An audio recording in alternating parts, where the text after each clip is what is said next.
પવન કેવી રીતે બને છે, પવનનું નિર્માણ કેવી રીતે થાય છે। હવે સૂર્યમાંથી આવતા પ્રકાશના કિરણો છે એ પૃથ્વીની સપાટી પર પડે છે। હવે પૃથ્વીની સપાટી પર પાણીનું પ્રમાણ 75% જેટલું છે અને જમીનનું પ્રમાણ 25% જેટલું છે। હવે સૂર્યના કિરણો છે એ પૃથ્વીની સપાટી પર પડે ત્યારે તેમાંથી અમુક કિરણો છે એ જળાશયો દ્વારા શોષણ કરી લે છે અને બાકીના કિરણો છે એ પાછા વાતાવરણમાં પરાવર્તિત કરી દે છે। હવે જે આ પરાવર્તિત પામેલા કિરણો છે, પરાવર્તિત કિરણો એ વાતાવરણને નીચેથી ગરમ કરશે અને પરિણામે હવામાં પવનનું નિર્માણ થાય છે। હવે આપણે એક વસ્તુ યાદ રાખીશું કે જમીન છે એ પાણી કરતાં વધારે ઝડપથી ગરમ થાય છે દિવસે, અને રાત્રે ઝડપથી પાછી ઠંડી પણ પડી જાય છે પાણી કરતાં। તો આવી રીતે પવનનું નિર્માણ થાય છે। હવે આપણે આગલા વિડીયોમાં જોયું હતું કે પવનનું સર્જન કેવી રીતે થાય છે। હવે આપણે ઘણી વખત એવું જોતા હોઈએ કે આખો દિવસ ખૂબ ગરમી હોય અને પછી સાંજના સમયે પવનની થોડી ઠંડી લહેરોથી આપણને રાહત મળે છે, અથવા તો વરસાદનું આગમન થાય એના પહેલાંના દિવસો છે એનું હવામાન છે એ ખૂબ ગરમ હોય અને અમુક દિવસો પછી વરસાદ આવે છે। હવે મિત્રો, આ બધી ઘટનાઓ છે એ વાતાવરણમાં વાયુઓ ગરમ થવાની અને પાણીની વરાળ બનવાની ક્રિયાઓનું પરિણામ છે। હવે આપણને ખ્યાલ છે કે જમીન છે એ પાણી કરતાં વધારે ઝડપથી ગરમ થાય છે દિવસે, અને રાત્રે છે એ ઝડપથી પાણી કરતાં પાછી ઠંડી પણ થઈ જાય છે। હવે જોઈએ આપણે દિવસે દરિયાઈ પવનો। હવે દિવસ દરમિયાન સૂર્યના વિકિરણો છે એ જમીનને ગરમ કરે છે અને આ ગરમ હવા છે એ વાતાવરણમાં ઉપર ચડે છે। હવે આ ગરમ હવા છે એ વાતાવરણમાં ઉપર ચડશે એટલે જમીન પરનું દબાણ ઓછું થઈ જાય છે અને દરિયાઈ જળ તરફનું દબાણ છે એ વધારે સર્જાય છે। હવે આવી રીતે હવાની ગતિ છે એ વધારે દબાણવાળા વિસ્તાર તરફથી ઓછા દબાણવાળા વિસ્તાર તરફ જાય છે, એટલે કે પવનની લહેરો છે એ દિવસે સમુદ્રથી જમીન તરફ હોય છે। હવે જોઈએ રાત્રે। હવે એવી રીતે રાત્રિ દરમિયાન પણ જમીન છે એ પાણી કરતાં વધારે ઝડપથી ઠંડી થઈ જાય છે, એટલે કે રાત્રિ દરમિયાન પાણી કરતાં ઝડપથી જમીન ઠંડી થઈ જાય એટલે જમીન પરની હવા છે એ પાણી પરની હવા કરતાં વધારે ઠંડી હોય છે, એટલે કે દરિયાઈ જળ તરફ ઓછા દબાણવાળો વિસ્તાર સર્જાય છે અને જમીન પરનું દબાણ છે એ વધારે હોય છે। હવે આકૃતિમાં તમે જોઈ શકો કે સમુદ્રનું જળ છે એ ઝડપથી એ વધારે ગરમ હશે રાત્રે, અને જમીન છે એ સમુદ્ર કરના જળ કરતાં વધારે ઠંડી થઈ જાય છે, એટલે કે વધારે હવાની ગતિ છે એ વધારે દબાણથી ઓછા દબાણવાળા વિસ્તાર તરફ જાય છે, એટલે કે પવનની લહેરો છે એ રાત્રે જમીનથી દરિયાઈ જળ તરફ હોય છે। હવે આપણે જોયું કે દિવસ દરમિયાન પવનની લહેરો છે એ સમુદ્રથી જમીન તરફ હોય છે અને રાત્રે જમીનથી દરિયાઈના જળ તરફ હોય છે। આ જોયું આપણે દિવસે દરિયાઈ પવન અને રાત્રે જમીનના પવનો। હવાનું પ્રદૂષણ। શુદ્ધ હવામાં હાનિકારક પદાર્થોના ઉમેરાવાથી તેની ગુણવત્તામાં ઘટાડો થાય છે, તેને આપણે હવાનું પ્રદૂષણ કહીએ છીએ। હવે હવાના પ્રદૂષણ છે એ મુખ્યત્વે માનવની પ્રવૃત્તિઓ દ્વારા થાય છે, જેવી કે વાહનોના ધુમાડા, ઉદ્યોગોમાંથી મુક્ત થતા ધુમાડા અને કોલસો કે પેટ્રોલિયમ જેવા પદાર્થો છે જેના અશ્મિઓનું બળતણનું દહન। હવે કોલસો અને પેટ્રોલિયમ જેવા પદાર્થો છે એના અશ્મિના બળતણના દહનની સાથે તેની અંદર રહેલો ઓછી માત્રામાં નાઇટ્રોજન કે સલ્ફરના દહનથી નાઇટ્રોજન અને સલ્ફરના ઓક્સાઇડ ઉત્પન્ન થાય છે અને જે હવામાં ભળે છે અને હવાનું પ્રદૂષણ ફેલાય છે। અને તેની સાથે સાથે આ સળગ્યા વગરના કાર્બન કણ કે હાઇડ્રોકાર્બન કણ છે એ હવાની અંદર ઉમેરાય છે અને પ્રદૂષણો હવામાં ઉમેરાતા હવાની ગુણવત્તા ઘટે છે અને જેના કારણે હવાનું પ્રદૂષણ ફેલાય છે। હવે હવાના પ્રદૂષણથી ઘણી હાનિકારક અસરો પણ થાય છે।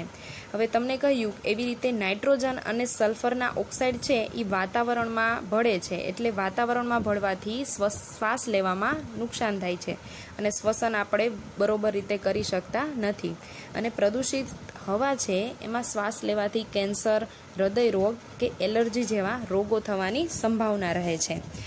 હવે આપણે જોયું કે હવામાં રહેલા સલ્ફર અને નાઇટ્રોજન ઓક્સાઇડ છે એ વરસાદના પાણી સાથે ભળી અને એસિડ વર્ષા કરે છે। અહીંયા બે તમને રિએક્શન આપી છે કે SO2 અને SO2 એટલે કે સલ્ફર ડાયોક્સાઇડ. સલ્ફર ડાયોક્સાઇડ છે એ વાતાવરણમાં રહેલા ભેજ સાથે પ્રક્રિયા કરે છે, એટલે કે +H2O. હવે ભેજ સાથે પ્રક્રિયા કરી, સલ્ફર ડાયોક્સાઇડ અને ભેજ સાથે પ્રક્રિયા કરી શું બન્યું? તો કે સલ્ફ્યુરિક એસિડ એટલે કે H2SO4. એવી રીતે નાઇટ્રોજન ડાયોક્સાઇડ છે એ વાતાવરણના ભેજ સાથે પ્રક્રિયા કરે છે, એટલે કે NO2 + H2O. એટલે નાઇટ્રોજન ડાયોક્સાઇડ છે એ વાતાવરણના ભેજ સાથે પ્રક્રિયા કરી નાઇટ્રિક એસિડ બનાવે છે, એટલે કે HNO3.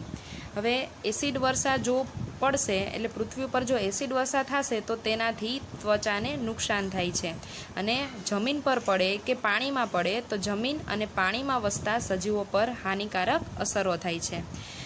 અને હવે આપણે જોયું કે જે બળતણ થતું હતું એમાં સળગ્યા વગરના, એટલે કે દહન દ્વારા સળગ્યા વગરના કાર્બન કણ હતા એ હવામાં ઉમેરાતા હતા, એટલે કે નિલંબિત કણ સ્વરૂપે વાતાવરણમાં ઉમેરાતા હતા.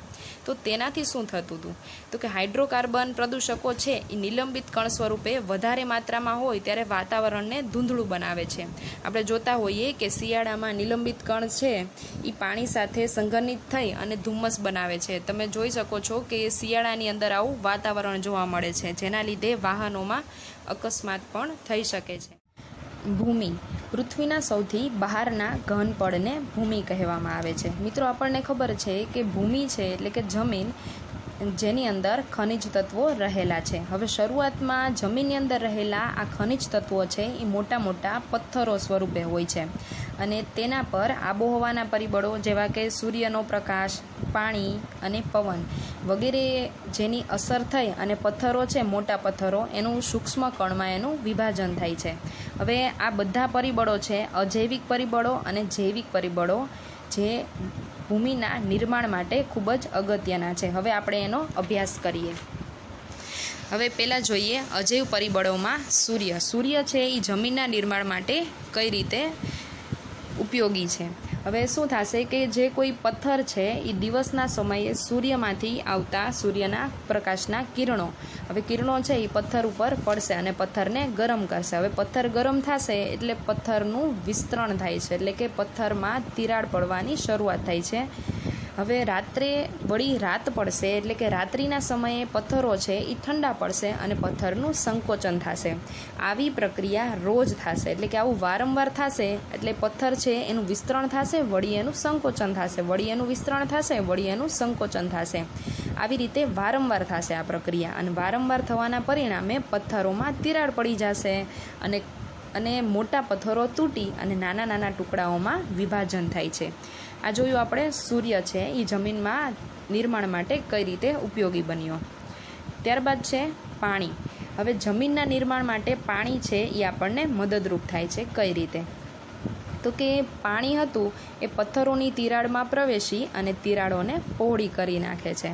અને બીજી રીતે પાણી કઈ રીતે ઉપયોગી છે? તો કે ઝડપથી વહેતું પાણી છે એ પથ્થરોને તોડી નાખે છે, અને મોટા કણ છે અને નાના કણ એ બંને કણ એકબીજા સાથે ઘસાય અને એનું નાના નાના કણમાં એનું વિભાજન થાય છે, અને છેવટે એ ભૂમિ કણોમાં ફેરવાય છે, જેને આપણે ધૂળ સ્વરૂપ કહીએ છીએ.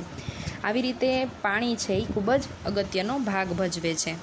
ત્યારબાદ છે પવન. હવે તીવ્ર પવનથી પથ્થરોનો ઘસારો થતાં તૂટી અને નાના નાના કણમાં પથ્થરોનું વિભાજન પામે છે, નિર્માણ પામે છે, અને આ નાના કણોને પવન એક જગ્યાએથી બીજી જગ્યાએ લઈ જાય છે. આ ત્રણેય જોયું આપણે, સૂર્ય, પાણી અને પવન. આ ત્રણેય છે એ અજૈવ ઘટકો છે, અજૈવ પરિબળો છે. હવે જોઈએ લાઇકેન. લાઇકેન છે એ એક વનસ્પતિનો એક સમૂહ છે જે લીલ કે ફૂગ પ્રકારની હોય છે.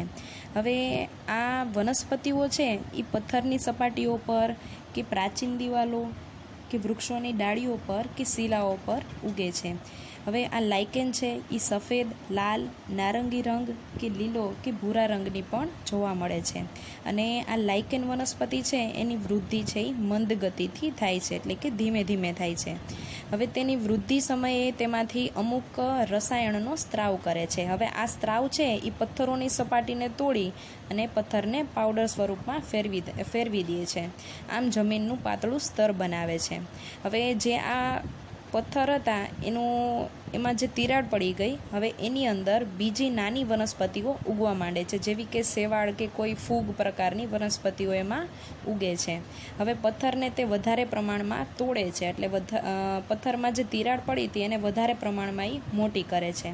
હવે એની આજુબાજુ જે કોઈ વૃક્ષો રહેલા છે એ વૃક્ષોના મૂળ છે એ પથ્થરોની તિરાડમાં જઈ અને એની વૃદ્ધિ પામી અને તિરાડોને વધારે પહોળી કરે છે.